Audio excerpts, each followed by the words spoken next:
ಎರಡನೇ ಮಹಾಯುದ್ಧ world war 2 ಈ ಟೈಮ್ನಲ್ಲಿ ಯೂಸ್ ಮಾಡ್ತಿದ್ದಂಥ ಒಂದು ಟೆಕ್ನಾಲಜಿ ಜರ್ಮನಿನ ಒಂದು ಸ್ಟ್ರಾಂಗ್ ಪೊಸಿಷನ್ಗೆ ತಗೊಂಡೋಗಿ ನಿಲ್ಲಿಸ್ತು. ಲೇಟರ್ ಅವ್ರು ಸೋಲೋದಕ್ಕೆ ಕಾರಣವಾಗಿದ್ದು ಅದೇ ಟೆಕ್ನಾಲಜಿ. ಅದನ್ನ ಎನಿಗ್ಮಾ ಅಂತ ಕರಿತೀವಿ. ಜರ್ಮನ್ ಇಂಜಿನಿಯರ್ ಆದ ಆರ್ಥರ್ ಶೆರ್ಬಿಯಸ್ ಅವ್ರು ಕಂಡಿಡಿದಂತ ಒಂದು ಟೆಕ್ನಾಲಜಿನೇ ಇವಾಗ ವಾಟ್ಸ್ಆಪ್, ಇನ್ಸ್ಟಾಗ್ರಾಮ್, ಫೇಸ್ಬುಕ್ ಈ ತರ ಸೋಷಿಯಲ್ ಮೀಡಿಯಾ ಪ್ಲಾಟ್ಫಾರ್ಮ್ ನಲ್ಲಿ ಯೂಸರ್ಸ್ ಗಳ ಡೇಟಾನ ಪ್ರೈವೇಟ್ ಆಗಿಡಕ್ಕೆ, ಎನ್ಕ್ರಿಪ್ಟ್ ಮಾಡೋದಕ್ಕೆ ಯೂಸ್ ಮಾಡೋಂತ ಒಂದು ಟೆಕ್ನಾಲಜಿ. ಅದಕ್ಕೆ ಬೇಸ್ ಬಂದು ಇದೆ. ಈ ಎನಿಗ್ಮಾ ಮಿಷಿನ್ ಕಳಿಸೋ ಅಂತ ಎನ್ಕ್ರಿಪ್ಟೆಡ್ ಮೆಸೇಜಸ್ ನ ಡಿಕೋಡ್ ಮಾಡೋದಕ್ಕೆ ಆಲನ್ ಟ್ಯೂರಿಂಗ್ ಅನ್ನೋ ಒಂದು ಕ್ರಿಪ್ಟಾಲಜಿಸ್ಟ್ ಕಂಡಿಡಿದಿದ್ದೆ ಬಾಂಬ್ ಅನ್ನೋ ಒಂದು ಮಿಷಿನ್. 14 ಮಿಲಿಯನ್ ಜನರ ಪ್ರಾಣ ಉಳಿಯೋದಕ್ಕೆ ಕಾರಣ ಈ ಮಿಷಿನ್ ಅಂತ ಹೇಳ್ತಾರೆ. ಅದು ಹೇಗೆ? ಅದು ಇಲ್ದಿರೆ ಇವಾಗಿರೋಂಥ ಮಾಡರ್ನ್ ಕಂಪ್ಯೂಟರ್ಸ್ಗೂ ಬೇಸ್ ಈ ಆಲನ್ ಟ್ಯೂರಿಂಗ್ ಮಿಷಿನ್. ಸರಿ, ಎನಿಗ್ಮಾ ಅಂದ್ರೆ ಏನು? ಇದು ಹೇಗೆ ಮೆಸೇಜಸ್ ನ ಎನ್ಕ್ರಿಪ್ಟ್ ಮಾಡಿ ಕಳಿಸ್ತಾ ಇತ್ತು? ಅದಾದ್ಮೇಲೆ ಆಲನ್ ಟ್ಯೂರಿಂಗ್ ಮಿಷಿನ್ 14 ಮಿಲಿಯನ್ ಜನರ ಪ್ರಾಣನ ಹೇಗೆ ಉಳಿಸ್ತು? ಈ ಎರಡು ಮಿಷಿನ್ಗೆ ಲಿಂಕ್ ಏನು? ಇವಾಗ ಸೋಷಿಯಲ್ ಮೀಡಿಯಾ ಅಪ್ಲಿಕೇಶನ್ಸ್ ಯೂಸ್ ಮಾಡೋ ಎನ್ಕ್ರಿಪ್ಟೆಡ್ ಡೇಟಾಗೂ ಎನಿಗ್ಮಾ ಮಿಷಿನ್ಗೂ ಏನ್ ಸಂಬಂಧ? ಇದನ್ನೆಲ್ಲಾನು ಮುಂದಕ್ಕೆ ನೋಡೋಣ. ನೀವು ಕೇಳ್ತಾರ ಧ್ವನಿ, ನಾನು ರಕ್ಷಿತ್. ಇದು history repeats. World war 1 ending ನಲ್ಲಿ ಕಂಡಿಡಿದಂತ ಒಂದು ಮಿಷಿನ್ ವರ್ಲ್ಡ್ ವಾರ್ 2 ಅಲ್ಲಿ ಜರ್ಮನಿಗೆ ಅವರ ಸೀಕ್ರೆಟ್ಸ್ ನ ಎಕ್ಸ್ಚೇಂಜ್ ಮಾಡ್ಕೊಳ್ಳೋದಕ್ಕೆ ತುಂಬಾ ಯೂಸ್ ಆಯ್ತು. ಸೀಕ್ರೆಟ್ಸ್ ಅಂದ್ರೆ ಅವರಿದ್ದಂತ ಪೊಸಿಷನ್, ಎಲ್ಲಿ ಹೇಗೆ ಅಟ್ಯಾಕ್ ಮಾಡಬೇಕು ಅನ್ನೋ ಒಂದು ಆರ್ಡರ್ಸ್, ಇದೆಲ್ಲ ಈ ಎನಿಗ್ಮಾ ಮಿಷಿನ್ ಮೂಲಕನೇ ಕೊಡ್ತಾ ಇದ್ರು. ಈ ಎನಿಗ್ಮಾ ಮಿಷಿನ್ ಹೇಗೆ ವರ್ಕ್ ಆಗುತ್ತೆ ಅಂದ್ರೆ, ಇವಾಗ ನಾನು ಸಿಂಪಲ್ ಆಗಿ ಹಲೋ ಅಂತಂದ್ರೆ ಅದರಲ್ಲಿ ಬೇರೆ ಲೆಟರ್ಸ್ ಬರುತ್ತೆ. ಅವಾಗ ಬೇರೆ ಲೆಟರ್ಸ್ ಇರೋದ್ರಿಂದ ಅದನ್ನ ನೋಡ್ಬಿಟ್ಟು ಏನೋ ಒಂದು ಬರ್ದಿಟ್ಟಿದ್ದಾರೆ ಅಂತ ಬಿಸಾಡ್ಬಿಡ್ತಾರೆ ಅನ್ನೋ ಒಂದು ಕಾನ್ಸೆಪ್ಟ್. ಸರಿ, ಈ ಎನ್ಕ್ರಿಪ್ಟೆಡ್ ಮೆಸೇಜಸ್ ಅಂದ್ರೆ ಏನು? ಇದು ಹೇಗೆ ವರ್ಕ್ ಆಗುತ್ತೆ? ಅದು ಹೇಗಂದ್ರೆ, ಇವಾಗ ನನ್ನ ಫ್ರೆಂಡ್ ಒಂದು ಮೆಸೇಜ್ ಕಳಿಸ್ಬೇಕು, ಆದ್ರೆ ಅದು ಇನ್ನೊಬ್ರಿಗೆ ಗೊತ್ತಾಗಬಾರ್ದು. ಸೊ ಅದಕ್ಕೆ ನಾನೇನ್ ಮಾಡ್ತೀನಿ ಅಂದ್ರೆ, ಒಂದು ಸೀರೀಸ್ ಆಫ್ ಆಲ್ಗೋರಿದಮ್ ನ ಬರ್ದು ಅದ್ರ ಮೂಲಕ ಹಲೋ ಅಂತ ಕಳಿಸ್ತೀನಿ. ಅದು ಹೇಗಂದ್ರೆ, ಇವಾಗ ಆಲ್ಫಾಬೆಟ್ಸ್ ಅಲ್ಲಿರೋ 26 ಲೆಟರ್ಸ್ ನ ಲೈನ್ ಆಗಿ ಬರ್ಕೊಂಡು ಹೋಗೋಣ. ಅದೇ ಸೀರೀಸ್ ಅಲ್ಲಿ ಅದನ್ನ ರಿವರ್ಸ್ ಆಗು ಬರ್ಕೊಂಡು ಹೋಗೋಣ. ಇವಾಗ ಹಲೋ ಅನ್ನೋ ವರ್ಡ್ಗೆ ಸ್ವೂಲ್ ಅನ್ನೋ ಒಂದು ವರ್ಡ್ ಬರುತ್ತೆ. ಅದು ಹೇಗಂದ್ರೆ, ಹೆಚ್ಗೆ ಎಸ್ ಬರುತ್ತೆ, ಓಗೆ ವಿ ಬರುತ್ತೆ, ಎಲ್ಗೆ ಓ ಬರುತ್ತೆ, ತಿರುಗು ಎಲ್ಗೆ ಓ ಬಂದು ಓಗೆ ಎಲ್ ಬರುತ್ತೆ. ಸೊ ಈ ಸ್ವೂಲ್ ಅನ್ನೋ ವರ್ಡ್ಗೆ ಅರ್ಥ ಇಲ್ಲ.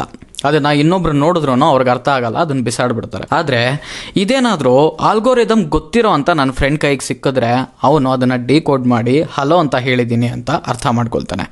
ಈ ಕಾನ್ಸೆಪ್ಟೇ ಎನ್ಕ್ರಿಪ್ಷನ್ ಅಂತ ಹೇಳ್ತೀವಿ. ಆದ್ರೆ ನಾವಿವಾಗ ನೋಡಿದ ಎಕ್ಸಾಂಪಲ್ ಬಂದು ಒಂದು ಸಿಂಪಲ್ ಎನ್ಕ್ರಿಪ್ಷನ್ ಅಷ್ಟೇ. ಎನಿಗ್ಮಾ ಮಿಷಿನ್ ಅಲ್ಲಿ ಈ ತರ ಮಿಲಿಯನ್ ಕಾಂಬಿನೇಷನ್ಸ್ ಬರುತ್ತೆ. ಆದ್ರೆ ಜರ್ಮನಿ ಅವರು ಒಂದ್ಸರಿ ಯೂಸ್ ಮಾಡೋ ಅಂತ ಆಲ್ಗೋರಿದಮ್ ನ ಎರಡನೇ ಸರಿ ಯೂಸ್ ಮಾಡಲ್ಲ, ಅದನ್ನ ಚೇಂಜ್ ಮಾಡ್ಕೊಂಡೇ ಹೋಗ್ತಾರೆ. ಈ ತರ ಮಾಡೋದ್ರಿಂದ ಆ ಟೈಮ್ ನಲ್ಲಿ ಜರ್ಮನಿಯ ಎನಿಮಿ ಕಂಟ್ರೀಸ್ ಅಂದ್ರೆ ಬ್ರಿಟನ್ಗೆ ಅದನ್ನ ಫೈಂಡ್ ಔಟ್ ಮಾಡೋದಕ್ಕೆ ತುಂಬಾ ಕಷ್ಟ ಆಗ್ತಾ ಇತ್ತು. ಬ್ರಿಟನ್ ಮಾತ್ರ ಅಲ್ಲ, ವರ್ಲ್ಡ್ ವಾರ್ ಅಲ್ಲಿ ಜರ್ಮನಿಗೆ ಅಗೇನ್ಸ್ಟ್ ಆಗಿ ಯಾರ್ಯಾರು ಫೈಟ್ ಮಾಡ್ತಿದ್ದಾರೋ ಅದು ಎಲ್ರೂ ಇದನ್ನ ಫೈಂಡ್ ಔಟ್ ಮಾಡೋದಕ್ಕೆ ಹಲವಾರು ಮ್ಯಾಥಮೆಟಿಷಿಯನ್ಸ್ ನ ಇಟ್ಟು ಕ್ರ್ಯಾಕ್ ಮಾಡೋದಕ್ಕೆ ಟ್ರೈ ಮಾಡ್ತಾನೆ ಇರ್ತಾರೆ. ಆದ್ರೆ ಸಾವಿರಾರು ಜನ ಈ ಅಲ್ಗಾರಿದಮ್ ನ ಡಿಕೋಡ್ ಮಾಡೋದಕ್ಕೆ ಟ್ರೈ ಮಾಡ್ತಿರ್ಬೇಕಾದ್ರೆ ಅವರಿಂದ ಆಗಲ್ಲ.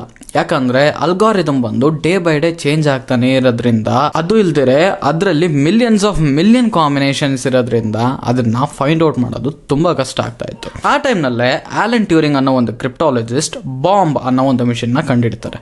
ಇದನ್ನ ಟ್ಯೂರಿಂಗ್ ಮಿಷಿನ್ ಅಂತಾನೂ ಕರೀತಾರೆ. ಮನುಷ್ಯರಿಂದ ಮಾಡಕ್ ಕಷ್ಟ ಆಗ್ತಿದ್ದಂತ ಮ್ಯಾಥ್ಸ್ ನ ಇದು ಮಾಡ್ತಾ ಇತ್ತು. ಸೊ ಈ ಮಿಷಿನ್ ನ ಯೂಸ್ ಮಾಡಿ ಅವ್ರು ಕಳಿಸ್ತಾ ಇದ್ದಂತ ಆಲ್ಗೋರಿದಮ್ ನ ಬ್ರೇಕ್ ಮಾಡ್ತಾರೆ ಬ್ರಿಟಿಷ್ ಅವರು. ಮೇನ್ ಆಗಿ ಈ ಎನಿಗ್ಮಾ ಕೋಡ್ ನ ಬ್ರೇಕ್ ಮಾಡಿರೋಂತ ವಿಷಯ ಬ್ರಿಟನ್ 1970s ವರೆಗೂ ಹೊರಗಡೆ ಬಿಡ್ಲಿಲ್ಲ. ಸೊ ಈ ಟ್ಯೂರಿಂಗ್ ಮಿಷಿನ್ ಇಂದ ಬ್ರಿಟನ್ಗೆ ಜರ್ಮನಿ ಮಾಡ್ತಿದ್ದಂತ ಹಲವಾರು ಪ್ಲಾನ್ಸ್ ಬಂದು ಗೊತ್ತಾಗುತ್ತೆ. ಲೇಟರ್ ಅವ್ರು ಮಾಡಿರೋಂತ ಪ್ಲಾನ್ಸ್ ತಕ್ಕಂಗೆ ಇವ್ರು ಕೌಂಟರ್ ಅಟ್ಯಾಕ್ ಮಾಡಿ ಜರ್ಮನಿನ ಸೋಲಿಸ್ತಾರೆ. ಸೊ ಆ ಎನಿಗ್ಮಾ ಮಿಷಿನ್ಗೂ ಇವಾಗಿರೋಂತ ಸೋಷಿಯಲ್ ಮೀಡಿಯಾಗೂ ಸಿಮಿಲಾರಿಟಿ ಏನಂದ್ರೆ ಆ ಎನ್ಕ್ರಿಪ್ಷನ್. ಈ ಎನಿಗ್ಮಾ ಮಿಷಿನ್ ಹೇಗೆ ವರ್ಡ್ಸ್ ನ ಎನ್ಕ್ರಿಪ್ಟ್ ಮಾಡುತ್ತೋ ಅದೇ ರೀತಿನೇ ಇವಾಗಿರೋಂತ ಸೋಷಿಯಲ್ ಮೀಡಿಯಾ ಯೂಸರ್ಸ್ ಗಳ ಟೆಕ್ಸ್ಟ್ ಆಗ್ಲಿ ಇಲ್ಲ ಅವರ ಡೀಟೇಲ್ಸ್ ಆಗ್ಲಿ ಒಂದು ಆಲ್ಗೋರಿದಮ್ ನ ಯೂಸ್ ಮಾಡಿ ಎನ್ಕ್ರಿಪ್ಟೆಡ್ ಆಗಿಟ್ಟಿರುತ್ತೆ.